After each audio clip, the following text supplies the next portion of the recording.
Hi, I'm Matthew Hernandez, and this is Book Chat with You. In this and almost every episode, I try to make this be a short conversation with you about whatever short story I'm going over. I've started covering comic books a tiny bit, but this is going to be a recap episode. May recap, I suppose. So, I did one recap before, and that recap was kind of because I was kind of like, did I really say that before kind of a thing? I don't know, say something about it. But then I thought maybe a recap thing would be kind of cool.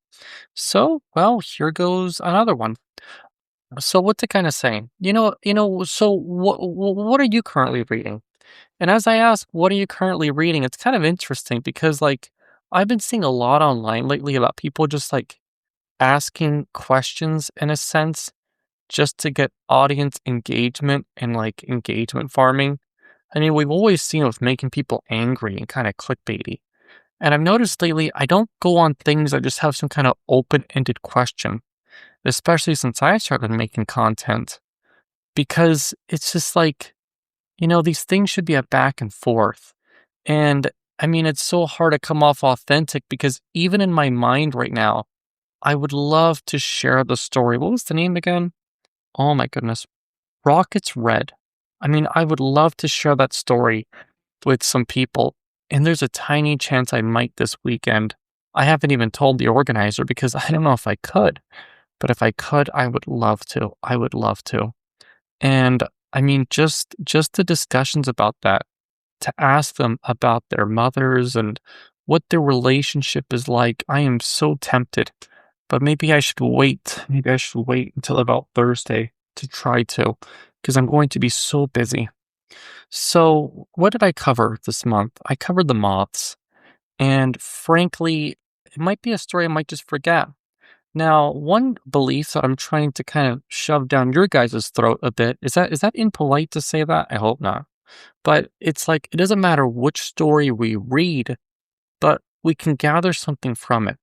So, I believe that that's possible with even the Moths, and I think I can think of it, but it would not be the first story that I would get, that I would choose. It certainly wouldn't be.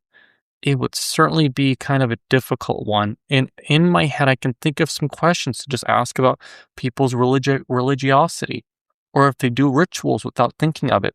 I could certainly think of some questions like that, but it does not come so natural with that story. That is an odd one. And I do believe that that is like a writer's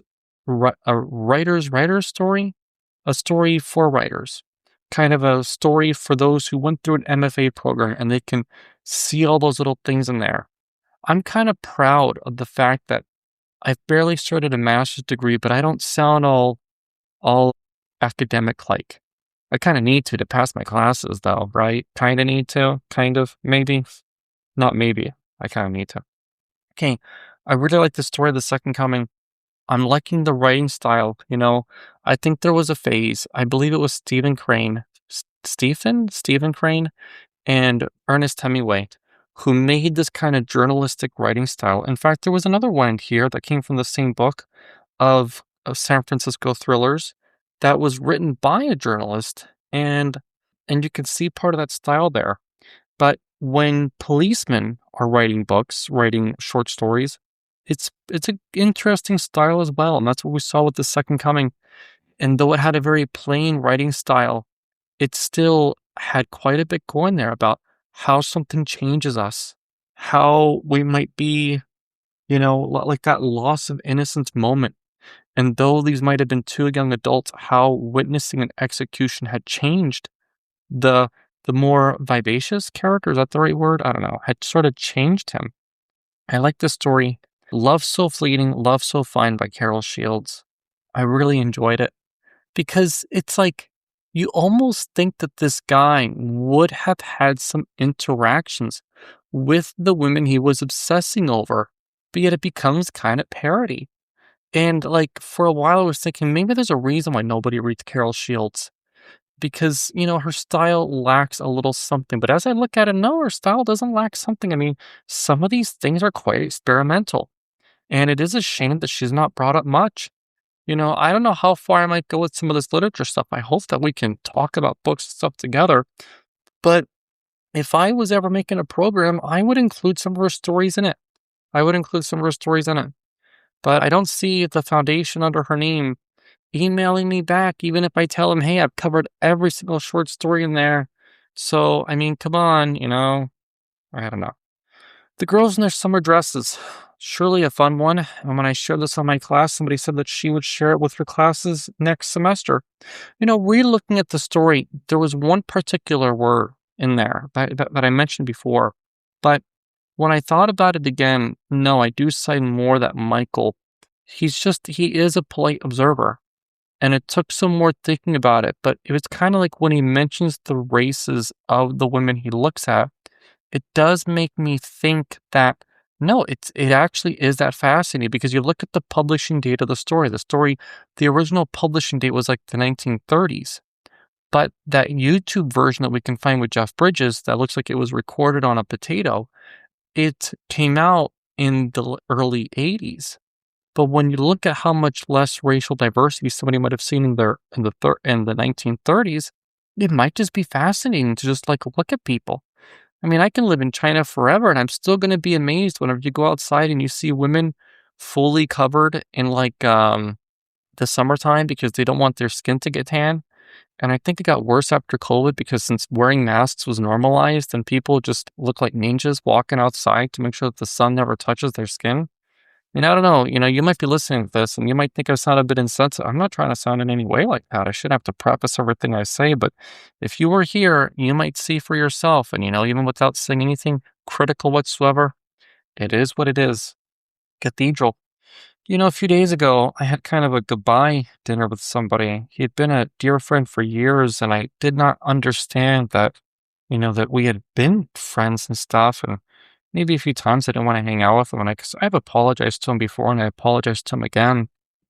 And I told him about how much I learned from him when I first shared the story Cathedral with him. And I think part of my message to him was kind of lost. And I think it's a bit ashamed, really, because I learned a lot, especially sharing the story Cathedral with him.